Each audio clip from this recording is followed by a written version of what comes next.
Hormuz প্রণালী নামক এই বোমা ব্যবহার করে ইরান সারা বিশ্বকে কাঁপিয়ে দিয়েছে। সারা বিশ্ব থরকম্প অবস্থা। ভাই, হরমুজ প্রণালী তো খোলাই আছে, আপনি কেন অবরোধ করতে যাচ্ছেন? ইরান তো অবরোধ করেনি, সেখান থেকে তো যাচ্ছে আসছে তেলবাহী জাহাজ। কিছু কিছু রেস্ট্রিকশন আছে, সেগুলো আস্তে আস্তে ঠিক হবে, ইরান সেটা বলছে। কিন্তু আপনি টোটালি অবরুদ্ধ করে দিলেন। ইরান তো অবরুদ্ধ করেনি। ইরানের পরমাণু কর্মসূচি নিয়ে যতটা না বিপদে, তার চেয়ে অনেক বেশি টেনশনে, অনেক বেশি চাপে ডোনাল্ড ট্রাম্প ইরানের এই হরমুজ প্রণালী নিয়ে।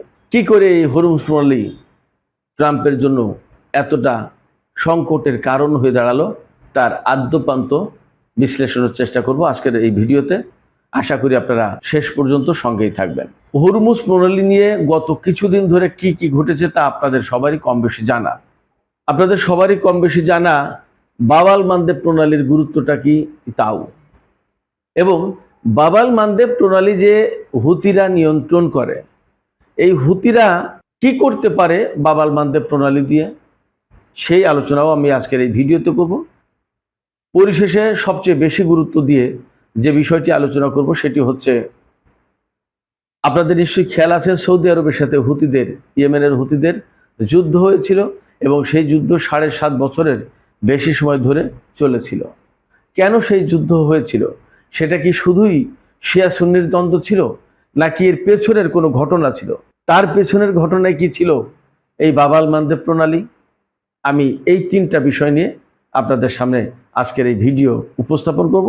আপনারা ধৈর্য ধরে সঙ্গে থাকুন, আশা করি ভালো লাগবে। দর্শক, পাকিস্তানের রাজধানী ইসলামাবাদে যখন ইরান এবং আমেরিকার মধ্যকার আলোচনা ভেঙে গেল, তখন ডোনাল্ড ট্রাম্পের হাতে কিন্তু আসলে আর কোনো অস্ত্র থাকলো না। তখন হয় তাকে যুদ্ধে ফিরে আসতে হবে, আর না হয় ইরানের বিরুদ্ধে এমন কিছু করতে হবে যার কারণে অন্তত সিনে থাকতে পারে মার্কিন প্রেসিডেন্ট ডোনাল্ড ট্রাম্প। যুদ্ধে তো এক রকমের পরাজয় হয়েছেই আমেরিকার, আবার আলোচনাতেও পরাজয় হয়ে গেল। এই গ্লানি, এই কষ্ট কিন্তু ডোনাল্ড ট্রাম্পের পক্ষে মুছে ফেলা খুব কঠিন ব্যাপার ছিল, যার কারণে তিনি ঘোষণা দিলেন হরমুজ প্রণালী ব্লক করা হবে, অবরোধ করা হবে। একটা বিষয় খেয়াল রাখবেন, ডোনাল্ড ট্রাম্প কিন্তু সবসময় আলোচনায় থাকতে পছন্দ করেন। তিনি যখন কোনো আলোচনায় থাকেন না, তখন কিন্তু তিনি অস্থির হয়ে পড়েন।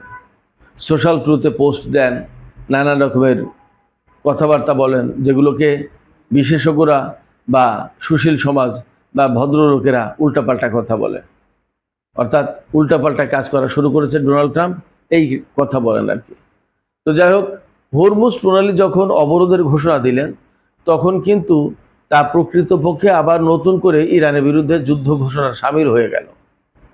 তাহলে আলটিমেটলি ইরানকে তখন যুদ্ধের প্রস্তুতি নিতে হচ্ছিল এবং আবার যুদ্ধ করার ব্যবস্থা করতে হয়। ব্যাপারটা কিন্তু এরকম, এবং ইরান কিন্তু একেবারে সাথে সাথে প্রতিক্রিয়া জানিয়ে বলল যে যদি হরমুজ প্রণালী ব্লকেট করে, আটকে দেয়, অবরোধ করে, তাহলে কিন্তু ইরান ব্যবস্থা নেবে। অর্থাৎ আমেরিকার যে সমস্ত যুদ্ধ জাহাজ দিয়ে হরমুজ প্রণালী আটকে দেবে, সেই সমস্ত জাহাজকে ধ্বংস করে দেওয়া হবে। এরপরে সর্বশেষ যে পরিস্থিতি, নানান ঘটনা অঘটনার পরে এখন সর্বশেষ যে পরিস্থিতি, ডোনাল্ড ট্রাম্প হরমুজ প্রণালী অবরোধ করেছে, কার্যকর শুরু করেছে বলে ঘোষণা দেওয়ার পরেও বিভিন্ন উৎস থেকে, তথ্য থেকে, সূত্র থেকে জানা যাচ্ছে যে মার্কিন এই অবরোধ কোনো কার্যকর কোনো অবরোধ কিছু হয়নি। যদি কার্যকর অবরোধ হতো, তাহলে অনিবার্যভাবে সেখানে ইরান যুদ্ধ শুরু করে দিত, কোনো রকমের এদিক ওদিক হতো না। তো যখন খুব বড় কিছু অবরোধ হয়নি, তখন এ নিয়ে আর যুদ্ধ করার কী বা আছে? আর আমেরিকা যে কায়দায় যেভাবে অবরোধ করার চেষ্টা করছে, তাতে মূলত চীনকে আটকে দেওয়ার চেষ্টা করছে। কিন্তু চীন কি সেটা মানবে? চীন সরাসরি বলেছে তার অর্থনৈতিক স্বার্থ, তার জ্বালানি স্বার্থ সে রক্ষা করবে। ফলে ডোনাল্ড ট্রাম্পকে কিন্তু এখান থেকেও পিছু উঠতে হবে। চীনের সাথে যুদ্ধে জড়াতে গেলে বিপদে পড়বে। তাহলে এখন করণীয় কি? কিছুই করার নেই। অবরোধও তুলতে পারছে না, চীনকেও হটাতে পারছে না, আবার সরেও যেতে পারছে না, আবার পুরোপুরি অবরোধ কার্যকরও করতে পারছে না। কোন বিপদ? খেয়াল করুন, পরমাণু কর্মসূচি নিয়ে এত বছর যেখানে আমেরিকা, পাশ্চাত্যের দেশগুলো ইরানের সাথে দিন দরবার করে কিছু করতে পারেনি, সেই জায়গায় 2015 সালে পরমাণু চুক্তি করলো। সেই পরমাণু কর্মসূচিকে এই ডোনাল্ড ট্রাম্প ছিঁড়ে ফেলে দিয়ে তার নিজের মতো অর্থাৎ ইসরায়েলের চাওয়া মতো একটা পরমাণু কর্মসূচি করবে, এইরকম একটা টার্গেট নিয়ে বহু চাপাচাপি করেছিল। 2018 সালে ডোনাল্ড ট্রাম্প ক্ষমতা আসার পরে একদম প্রথমেই ঘোষণা দিল কি, ইরানের তেল রপ্তানি একদম জিরো পর্যায়ে নামবে, এত বেশি কঠোর অবরোধ দেওয়া হবে যে ইরানের তেল রপ্তানি জিরো পর্যায়ে চলে আসবে। তেল রপ্তানি জিরো হবে, পরমাণু কর্মসূচি জিরো করতে, জিরো এনরিচমেন্ট, তার মানে কোনো রকমের ইউরেনিয়াম এনরিচমেন্ট করতে হবে না ইরান। অর্থাৎ ডোনাল্ড ট্রাম্প যা বলবে তাই ফাইনাল, তার কথাই চলবে, ইরান থেকে শুরু করে সারা বিশ্ব। কিন্তু ইরান কি ডোনাল্ড ট্রাম্পের কথাই চলা দেশ? প্রশ্ন ওঠে না, আমরা তো তা দেখতেই পাচ্ছি। সেক্ষেত্রে কি করলো?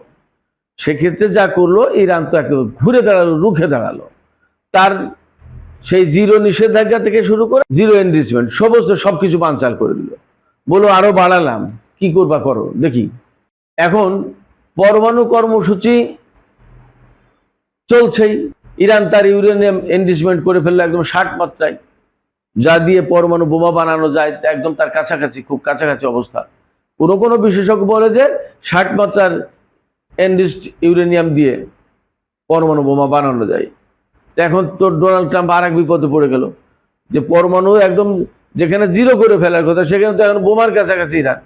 এখন বিপদ, এই বিপদ সমূলে বিনাশ করে দেওয়ার জন্য ডোনাল্ড ট্রাম্প কি করলো, ইরানের বিরুদ্ধে এবার যুদ্ধ শুরু করে দিল। প্রথমে কি করলো, প্রতারণা, তার চালাকি, তাকে অনেকে পাগল বলে, আমি ঠিক পাগল বলি না, তার চালাকি।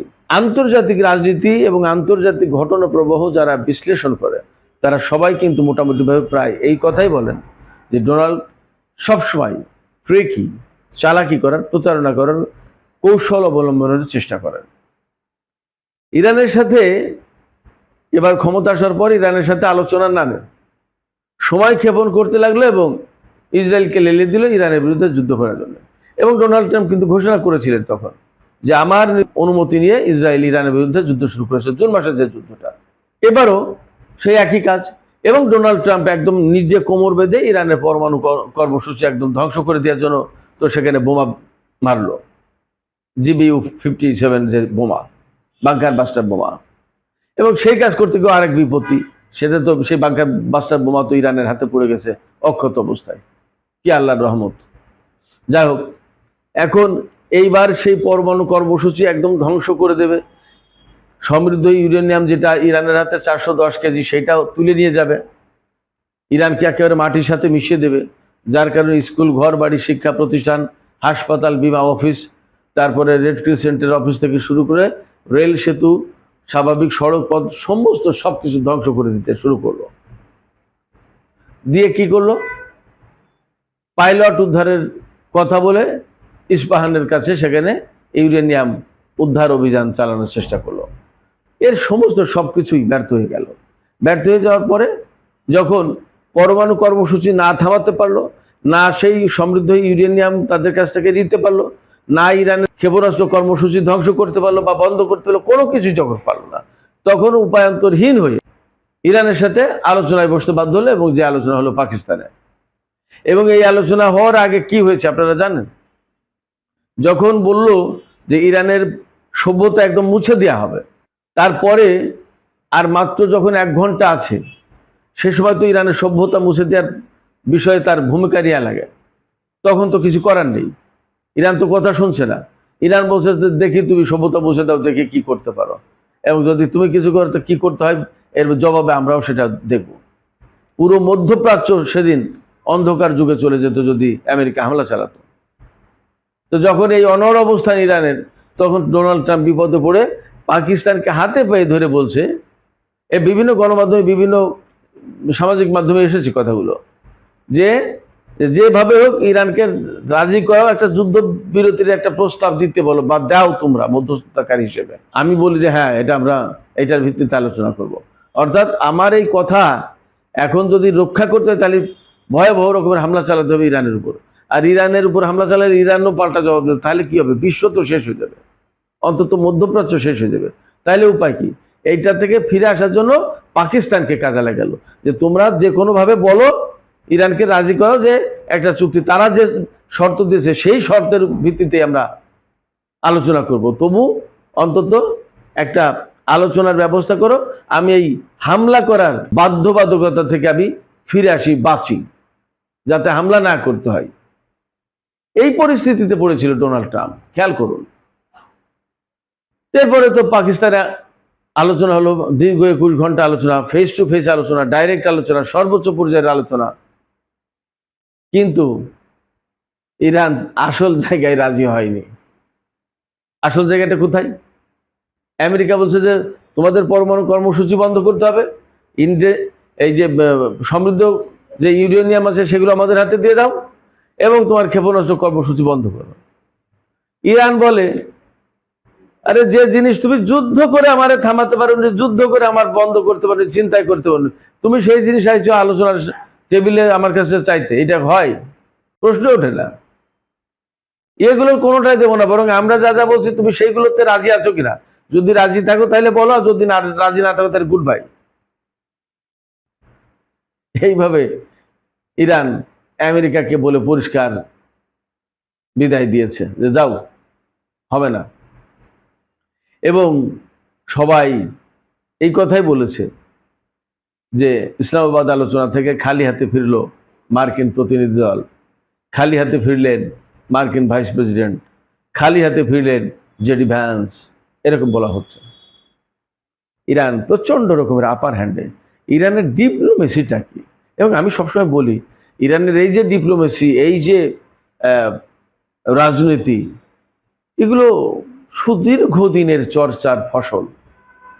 তারা জ্ঞানকে, বিজ্ঞানকে কাজে লাগায়, ভাবে, ফিকির করে। যারা চিন্তা করে, যারা ভাবে, চিন্তাশীল জাতি যারা, তাদেরকে কেউ হটাতে পারে না। যারা জ্ঞান বিজ্ঞানকে কাজে লাগাতে পারে। আপনি চিন্তা করতে পারেন, আমেরিকার একজন সিআইএর সাবেক গোয়েন্দা কর্মকর্তা, এই ভদ্রলোক 2-1 দিন আগে জানিয়েছেন যে আমেরিকাতে যত পিএইচডি হোল্ডার পরমাণু বিজ্ঞানী আছে, তার চেয়ে বেশি পিএইচডি হোল্ডার পরমাণু বিজ্ঞানী ইরানে আছে। আপনি চিন্তা করেন। আপনাদেরকে আমি আর একটা তথ্য দিই, তাহলে ইরানের জ্ঞান বিজ্ঞান চর্চার মাত্রাটা বুঝতে পারবেন। এই যে কয়েকদিন আগে, যেদিন ওই যে পৃথিবী থেকে ইরানকে মুছে দেওয়ার কথা বলেছিল ডোনাল্ড ট্রাম্প, সেই দিন তো অনেকগুলো রেল ব্রিজে হামলা চালিয়েছে, বড় বড় ব্রিজে হামলা চালিয়েছে, রেল স্টেশনে হামলা চালিয়েছে। খুব গুরুত্বপূর্ণ একটা ব্রিজ, সম্ভবত রাশিয়ার সাথে ইরানের যোগাযোগ হয় মনে হয় সেই ব্রিজটা দিয়ে, রেল ব্রিজ। এই রেল ব্রিজের উপর হামলা চালিয়েছে আমেরিকা। 48 ঘন্টার ভেতরে সেই ব্রিজ ঠিক করে ফেলেছে। কিভাবে সম্ভব হলো? একটা হিসাব শুনুন, বুঝবেন। আমেরিকার জনসংখ্যা 30 কোটির মতো, ইরানের জনসংখ্যা 9 কোটির মতো, তার মানে 3 ভাগের 1 ভাগেরও কম। আমেরিকার ভূখণ্ড যতটা, তার 3 ভাগের 1 ভাগের একটু কম ইরানের ভূখণ্ড। ইরান মধ্যপ্রাচ্যের সেকেন্ড লার্জেস্ট কান্ট্রি, সৌদি আরবের পরে। আমেরিকার জনসংখ্যা 30 কোটি আর ইরানের জনসংখ্যা 9 কোটি, 3 ভাগের 1 ভাগেরও কম। অথচ ইঞ্জিনিয়ারের দিক দিয়ে প্রায় আমেরিকায় যত ইঞ্জিনিয়ার আছে, প্রায় ইরানে তত ইঞ্জিনিয়ার আছে। আপনি ভাবতে পারেন, আপনারা চিন্তা করতে পারেন ইরানের জ্ঞান বিজ্ঞান চর্চার মাত্রাটা কি। এই যে শরীফ ইউনিভার্সিটি যে ধ্বংস করে দিল, আমি বারবার বলি, এই শরীফ ইউনিভার্সিটি ইরানের এমআইটি, আমেরিকার যে এমআইটি যেমন সারা বিশ্বে খুব নাম করা, ইরানের শরীফ ইউনিভার্সিটি সেরকম এমআইটি। এই শরীফ ইউনিভার্সিটি থেকে বেরিয়ে আসা এই পরমাণু বিজ্ঞানী, বড় বড় ইঞ্জিনিয়ার, এই যে ক্ষেপণাস্ত্র বিশেষজ্ঞ, এই সমস্ত সবকিছু শরীফ ইউনিভার্সিটি থেকে বেরিয়ে আসা, শরীফ ইউনিভার্সিটির প্রোডাকশনেরা। সেই শরীফ ইউনিভার্সিটি বোমা মেরে ভেঙে দিয়েছে। ওই বোমা মেরে ভেঙে দিয়ে ইরানের জাতিকে ধ্বংস করতে পারবে? তো যাই হোক, যে কথা বলছিলাম, তাই এইরকম যখন একটা জাতি জ্ঞান বিজ্ঞান চর্চা করে, সেই জাতিকে আসলে পেছনে ফেলে রাখা, দাবিয়ে রাখা সম্ভব না। আমেরিকা এটা পারবে না। তো যখন পরমাণু কর্মসূচি বন্ধ করতে পারলো না যুদ্ধের মাধ্যমেও, যখন ইউরেনিয়াম হাতিয়ে নিতে পারলো না, তখন আলোচনার টেবিলে গেল, আলোচনার টেবিলে ব্যর্থ। এইবার হরমুজ প্রণালী অবরোধ করার ঘোষণা দিল। ভাই, হরমুজ প্রণালী তো খোলাই আছে, আপনি কেন অবরোধ করতে যাচ্ছেন? ইরান তো অবরোধ করেনি, সেখান থেকে তো যাচ্ছে আসছে তেলবাহী জাহাজ। কিছু কিছু রেস্ট্রিকশন আছে, সেগুলো আস্তে আস্তে ঠিক হবে, ইরান সেটা বলছে। কিন্তু আপনি টোটালি অবরুদ্ধ করে দিলেন, ইরান তো অবরুদ্ধ করেনি। তাহলে দোষটা কার বেশি? এই যে হরমুজ প্রণালী অবরুদ্ধ করলো, তা দিয়েও কিন্তু আমেরিকা ইরানকে হারাতে পারছে না। আন্তর্জাতিক চাপের মুখে পড়বে ডোনাল্ড ট্রাম্প, ইরান না। ইরানের সাথে অনেকের দিন দরবার হচ্ছিল, ম্যানেজ হচ্ছিল, এমনকি জাপান ইউয়ান মুদ্রায় অর্থাৎ চীনা মুদ্রায় টোল পরিশোধ করে তার তেলবাহী জাহাজ বের করে নিয়ে গেছে। ফ্রান্স এরকম করেছে, ইটালি করতে চায়, স্পেন করতে চায়। অথচ আপনি ডোনাল্ড ট্রাম্প হরমুজ প্রণালীতে অবরোধ দিয়ে দিচ্ছেন, তো সারা বিশ্বের মানুষ তো আর তেল পাবে না। তাইলে দোষটা কার? ইরানের না ডোনাল্ড ট্রাম্পের? অথচ এই হরমুজ প্রণালী কন্ট্রোল করার মাধ্যমে ডোনাল্ড ট্রাম্পের মাথা খারাপ করে দিয়েছে, সারা বিশ্ব কম্পমান হয়ে গেছে। তার মানে ইরানের হাতে যে পরমাণু আছে তার চেয়েও বেশি শক্তিশালী এই হরমুজ প্রণালী, এখন সেটা সারা বিশ্বের জন্য প্রমাণ হচ্ছে। অতএব ইরান যে সমস্ত টেকনিক্যাল দিক দিয়ে অনেক ইম্পর্টেন্ট পজিশনে আছে, সেগুলোকে আসলে আমেরিকা কেড়ে নিতে পারবে না। সেই সমস্ত কারণে আমেরিকা ইরানের সাথে কখনো জিততে পারবে না। এদিকে আর এক বিপদ হয়েছে। যদি হরমুজ প্রণালী নিয়ে এই সমস্ত কেওয়াস কন্দল চলতে থাকে এবং পুরোপুরি যদি হরমুজ প্রণালী অবরোধ করে দেয় আমেরিকা, তাহলে ইয়েমেনের হুতি যোদ্ধারা বলেছে তারা বাব আল মানদেব প্রণালী বন্ধ করে দেবে। সে গল্প তো আমি কালকে রাতে বলেছি। আজকে এখন যে কথা বলতে চাই, এই বাব আল মানদেব প্রণালীর ঘটনা হুতি এবং সৌদি আরবের সাথে ইয়েমেনের হুতিদের যুদ্ধ, এই প্রসঙ্গটা এখন আমি বলি। 2016 সালের 25শে মার্চ সম্ভবত সৌদি আরব ইয়েমেনের হুতিদের বিরুদ্ধে ভয়াবহ হামলা চালায় এবং তাদের টার্গেট ছিল 2-4 দিনের ভেতরে একদম ইয়েমেনকে তছনছ করে দিয়ে, হুতিদেরকে তছনছ করে দিয়ে তারা তাদের পছন্দ মতো আব্দুর রাব্বু মানসুর হাদিকে ক্ষমতায় বসাবে। কিন্তু তারা বুঝতেই পারেনি এই হুতিরা কতটা শক্তিশালী এবং তাদের পেছনে কারা আছে। মনে করেছিল লুঙ্গি পরা হুতি জাতি দরিদ্র, কৃষ্ণ, কালো, এটা সেটা, কি আর করবে। কিন্তু দেখা গেল তাদের পেছনে রয়েছে ইরানের মতো একটা শক্তি এবং তাদের সামরিক সক্ষমতা এবং যুদ্ধের জন্য জানবাজ লড়াই করার দরকার, সেই লড়াইয়ে তারা পারঙ্গম। সৌদি আরবের বিরুদ্ধে ভয়াবহ লড়াই করলো এবং 7.5 বছরের বেশি সময় ধরে লড়াই ছিল। কিন্তু সৌদি আরব, মিশর, সুদান, বাহরাইন, একটা পর্যন্ত কাতার ছিল সেই যুদ্ধে, সংযুক্ত আরব আমিরাত, কেউ তাদেরকে ঠেকাতে পারল না। সেই সময় যুদ্ধের জন্য হুতিদের ব্যাপারে যে প্রচারণা চালানো হয়েছিল, বলা হয়েছিল যে এই যুদ্ধটা শিয়া সুন্নির যুদ্ধ। সৌদি আরব এবং তার যে সমস্ত সুন্নি মিত্র, তারা ইয়েমেনের শিয়া হুতিদের বিরুদ্ধে লড়াই করছে, অর্থাৎ শিয়া সুন্নি দ্বন্দ্ব, এটা দেখাতে চেয়েছিল এবং এই প্রচারণা চালিয়েছিল পাশ্চাত্যের গণমাধ্যম বিশেষ করে। কিন্তু প্রকৃতপক্ষে সেটা শিয়া সুন্নির কোনো দ্বন্দ্ব ছিল না।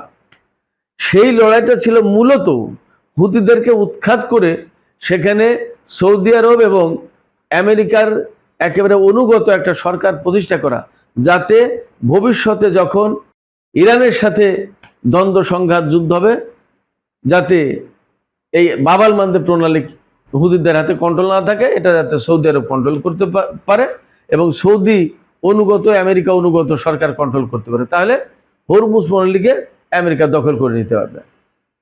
আর যদি হরমুজ ওই ইরানের হাতে নিয়ন্ত্রণে থাকে, আবার বাব আল মানদেব প্রণালী যদি হুতিরা শক্তিশালী হয় সেখানে, তাহলে তাদের হাতে নিয়ন্ত্রণ থাকবে, তাহলে কি হবে না? তো হরমুজও ইরানের নিয়ন্ত্রণে, বাব আল মানদেব প্রণালী হুতিদের নিয়ন্ত্রণে, সেটা কার্যত ইরানের নিয়ন্ত্রণে। এ তো আর এক বিপদ। এই বিপদ থেকে রক্ষা পাওয়ার জন্য সৌদি আরবকে দিয়ে আমেরিকা এবং ইসরায়েল যুদ্ধ করিয়েছিল হুতিদের বিরুদ্ধে। ইরান ঠিকই বুঝতে পেরেছে এবং সেই যুদ্ধে প্রত্যক্ষ পরোক্ষ যেভাবে হোক বিভিন্নভাবে সাহায্য সহযোগিতা করে হুতিকে টিকিয়ে রেখেছে এবং এক পর্যায়ে সৌদি আরব ব্যর্থ হয়ে অটোমেটিক নিজে যুদ্ধ বন্ধ করে দিতে বাধ্য হয়েছে এবং হুতিরা বলে কয়ে আরামকোতে হামলা চালিয়েছে, সংযুক্ত আরব আমিরাতের রাজধানী আবুধাবি এবং দুবাইয়ে হামলা চালিয়েছে। এই সমস্ত হামলা ঠেকাতে পারেনি। তখনই বুঝে ফেলেছিল সৌদি আরব এবং সংযুক্ত আরব আমিরাত, এই আমেরিকা তাদের নিরাপত্তা দিতে পারবে না।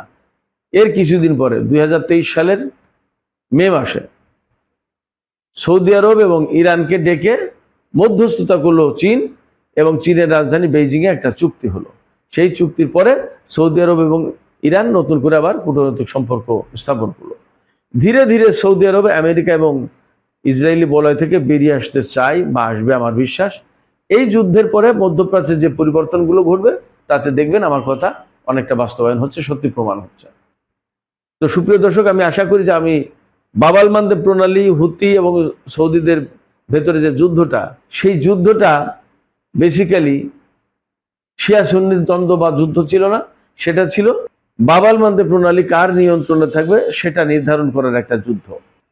তো সেই যুদ্ধে যেহেতু হুতিরা অনেকটা বিজয়ী হয়েছে, হুতিদেরকে হটিয়ে দিতে পারেনি, সেক্ষেত্রে বাব আল মানদেব প্রণালী এখন তাদের নিয়ন্ত্রণে। আজকে যখন হরমুজ প্রণালী নিয়ে ভীষণ রকমের টানাপোড়েন, উত্তেজনা, তখন হুতিরা কিন্তু বাব আল মানদেব প্রণালী অস্ত্র হিসেবে ব্যবহার করতে যাচ্ছে। সেক্ষেত্রে হরমুজ প্রণালী বন্ধের পরে যদি বাব আল মানদেব প্রণালীও বন্ধ হয়ে যায়, তাহলে বিশ্ব পুরোটাই কলাপস। ডোনাল্ড ট্রাম্প ভয়াবহ রকমের চাপের মধ্যে পড়বে। সুপ্রিয় দর্শক, আশা করি আজকের এই আলোচনা থেকে হরমুজ প্রণালীর গুরুত্ব, বাব আল মানদেব প্রণালীর গুরুত্ব এবং এই কেন্দ্রিক যে রাজনীতি বহুদিন ধরে আবর্তিত হচ্ছে, আশা করি আপনাদের কাছে ক্লিয়ার হয়েছে। এবং এখন নিশ্চয়ই বুঝতে পারছেন যে পরমাণু বোমার যে ধার ভার, তার চেয়ে কোনো অংশেই কম ধার এবং কম ভার না এই হরমুজ প্রণালী আর এই বাব আল মানদেব প্রণালী। তো সুপ্রিয় দর্শক, এখনকার আলোচনা এখানে শেষ করতে চাই। ভিডিও ভালো লাগলে লাইক, কমেন্ট, শেয়ার করবেন এবং চ্যানেলটিকে সাবস্ক্রাইব করে আমাদের সাথেই থাকবেন।